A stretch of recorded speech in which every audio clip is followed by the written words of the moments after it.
তার অনেক শহীদের মায়ের সাথে আমার দেখা হয়েছে। আমি অনেকের সাথে গেছি, দেখা করছি, ভাবছিলাম যে ওদের সাথে একটু কথা বলবো, কিন্তু আসলে কথা বলা সম্ভব ছিল না। ওরা তখন ওদের ছেলেদের কি মানে পড়ার টেবিলটা দেখাচ্ছে, ঘরে কি করতে ওগুলো দেখাচ্ছে। আর যেই মানে ফুটফুটে ছেলেমেয়েরা, আমি কয়েকটা ঘরে গেছি যারা নাকি একেবারে 14-15 বছর 17 বছর এরকম বাচ্চারা যে প্রাণ দিতে পারে এবং তারা ঘর থেকে বেরোবার সময় বলতে পারে যে মা আমি গেলাম, এবং ওইটা যে কি ছিল তার মধ্যে, আমি আসলে যদি সুযোগ থাকতো আমি ওদেরকে জিজ্ঞেস করতে জানতে চাইতে পারতাম।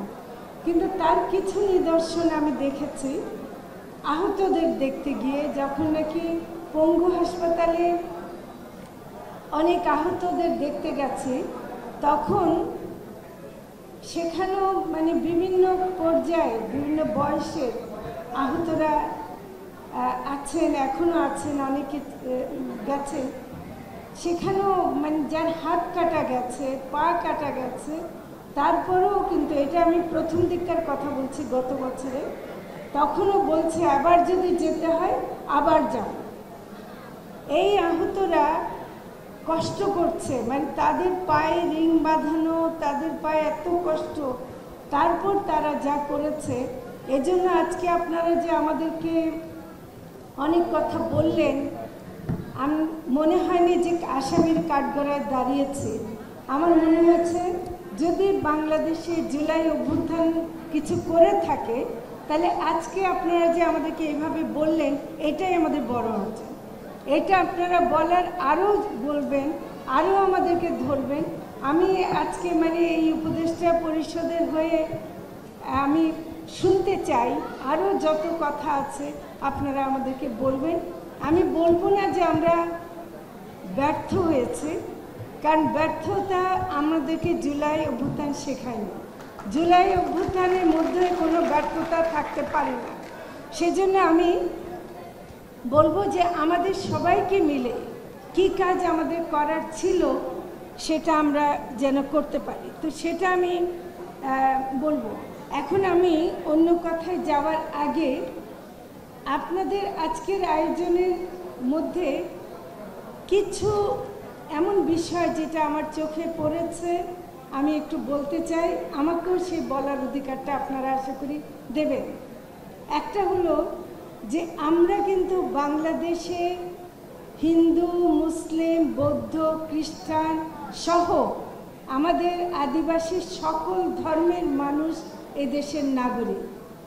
সেজন্য যখন আপনারা একটা অনুষ্ঠান শুরু করার সময় শুধু একটি ধর্মকে কেন্দ্র করে করেন, সেটা কিন্তু একটু অন্যায় হয়ে যায়। এটা আমি বলতে চাই। আপনারা কি একমত হবেন?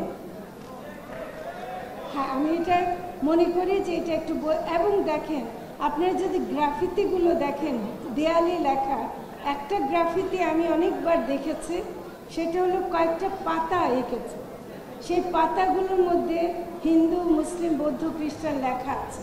এটা কিন্তু আমার কাছে মনে হয় যে আমরা জুলাইয়ের যে মানে আমাদের যে স্পিরিটটা, সেটা আমরা যেন ধারণ করি। আরেকটা জিনিস, আপনারা যে নামকরণ করেছেন ওয়ারিয়ার্স অফ জুলাই, এটা কি বাংলা? আপনি কি মনে করেন একটা রিক্সাওয়ালা, যে রিক্সাওয়ালা আমাদের সাথী ছিল, সে কি ওয়ারিয়ার্স অফ জুলাই কথাটা বুঝতে পারবে? তাহলে কেন আপনারা যখন বলছেন দিয়েছে তো রক্ত, আরও দেব রক্ত, ওটা কি ইংরেজির স্লোগান? তাহলে কেন আমরা সবাই টি শার্ট যেগুলো পরছি সেটাতে মধ্যে ওয়ারিয়ার্স অফ জুলাই 36 লেখা আছে? এটা আমাকে একটু কষ্ট দিচ্ছে। এটা আমি বলতে চাচ্ছি। এটা আপনার হ্যাঁ হ্যাঁ সেটা ঠিক আছে, সেটা করেন, সেটা বলেন, সেটা বলেন। তাই বলে আপনারা তো পরিবর্তনের কথা বলবেন। আপনারা কি একাডেমির নাম একাডেমি থেকে গেলে সেটা রেখে দেওয়ার কথা বলবেন? আপনারা তো পরিবর্তনের কথা বলবেন। সে পরিবর্তনে আপনাদের মধ্যে আমি দেখতে চাই, সেটা আমি বলছি। আরেকটা হলো যে মেয়েদেরকে দেখছেন, আমাদের মেয়েরা, জুলাইয়ের মেয়েরা, আপনারা যে ভিডিও দেখিয়েছেন সেখানে যে মেয়েরা ছিল, এত মেয়ে ছিল, সেই মেয়েদেরকে এখন আমরা কোথাও দেখি না। এবং এইটাও কিন্তু আমাদের একটা দুর্বলতা। আমরা যদি জুলাইয়ের পরে, জুলাইয়ের সময় মেয়েরা ছিল, তাদের ভাইদের ঢাল হয়েছে, তারা কেড়ে নিচ্ছে, পুলিশের কাছ থেকে কেড়ে নিচ্ছে তাদের ভাইদেরকে। আজকে সেই মেয়েদেরকে আমরা দেখি না। হ্যাঁ, এটা ঠিক, আমরা যখন খোঁজ নিলাম দেখা গেল অনেক মেয়ে এখন আসতে চায় না, অনেক মেয়ে আসতে পারে না, অনেক মেয়ে হয়তো সেভাবে ডাকা হয়নি। কিন্তু আমি মনে করি এরকম কোনো অনুষ্ঠান হলে সেখানে যদি মেয়েদের অনুপস্থিতিটা চোখে পড়ার মতো হয়, সেটা কিন্তু জুলাইয়ের আকাঙ্ক্ষার মধ্যে পড়ে না। সেটা এটা আমি বলতে চাই। আমাদের আরেকটা কথা যেটা শুনছি, বাংলাদেশ 2 কথাটার সাথে আমি একটু দ্বিমত পোষণ করি। বাংলাদেশ একটাই, বাংলাদেশ একটাই, বাংলাদেশ একটাই থাকবে। এবং এই বাংলাদেশ কেন সত্যিকারের বাংলাদেশ হয়ে উঠতে পারে নাই, সেটার জন্যই আমাদেরকে 24-এ এইরকম কষ্ট করতে, রক্ত দিতে হয়েছে।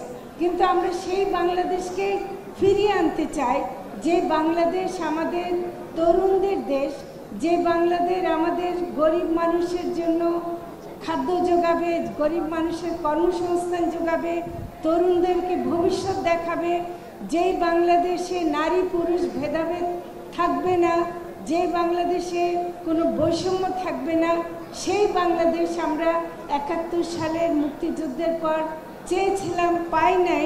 তাই বলে সেই বাংলাদেশকে আমরা ফেলে দেই নাই, বাংলাদেশকেই আমরা বাংলাদেশ রাখার মতো করে আমরা জুলাইয়ের অভ্যুত্থান করেছি। সেজন্য আমি বলবো 2টা করেন না, 2 হলে 3 আসবে, 4 আসবে, সংখ্যা বাড়তে থাকবে। কাজে বাংলাদেশ বাংলাদেশই থাকবে, সেটা আমি আপনাদেরকে বলতে চাই। আমি আপনাদের যে দাবিগুলো আছে সেগুলো হলো যে হত্যার বিচার এখন আপনারা, আমরা কেউ সন্তুষ্ট না যে কেন হত্যার বিচার হতে গিয়ে দেরি হচ্ছে।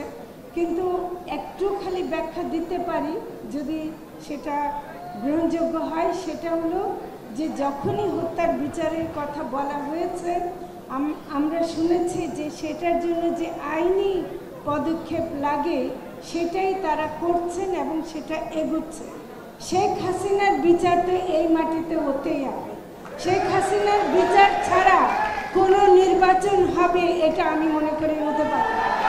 শেখ হাসিনার বিচার, শেখ হাসিনা এমন একজন যে তাকে যদি বিচার করতে না পারে, তাহলে এই দেশের নির্বাচন হওয়া বা অন্য কোনো সরকার আসা, তাদের হাতে বিচারের ভার ছেড়ে দেয়া এই অন্তর্বর্তীকালীন সরকার তা করতে পারে।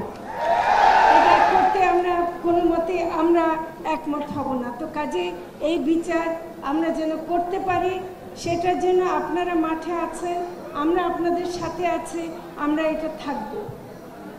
আমরা যে চিকিৎসার সুযোগ সুবিধা আপনারা চাচ্ছেন সেটা যেন দিতে পারি, আমাদের স্বাস্থ্য মন্ত্রণালয়ের পক্ষ থেকে বলা হয়েছে।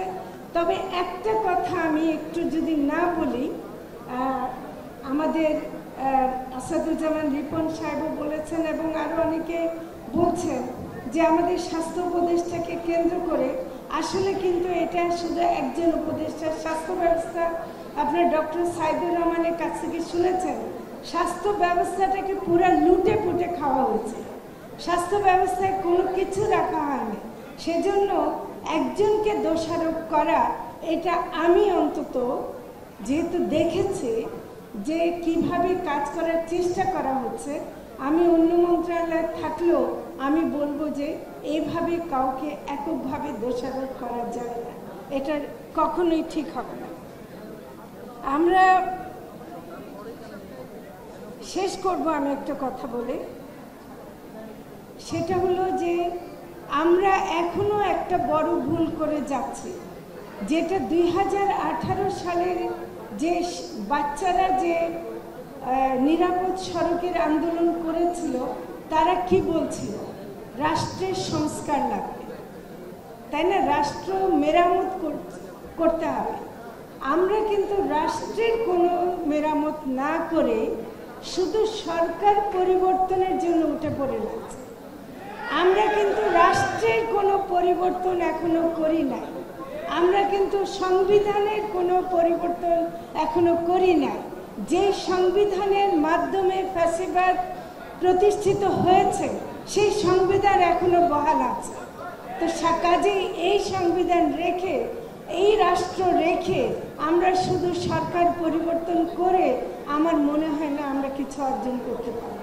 সেজন্য আমার মনে হয় যে আমরা আরও, যেহেতু আমাদের কাজ শেষ হয় নাই, আমাদেরকে বাইরের শক্তির বিরুদ্ধে আমাদেরকে কাজ করতে হবে। ফ্যাসিবাদ নানাভাবে আছে, তার বিরুদ্ধে কাজ করতে হবে। আপনারা, আমরা সবাই মিলে রাস্তায় থাকব। আমরা আপনাদের বাইরের কেউ না, আমাদেরকে আপনাদের পাশে পাবো। ধন্যবাদ।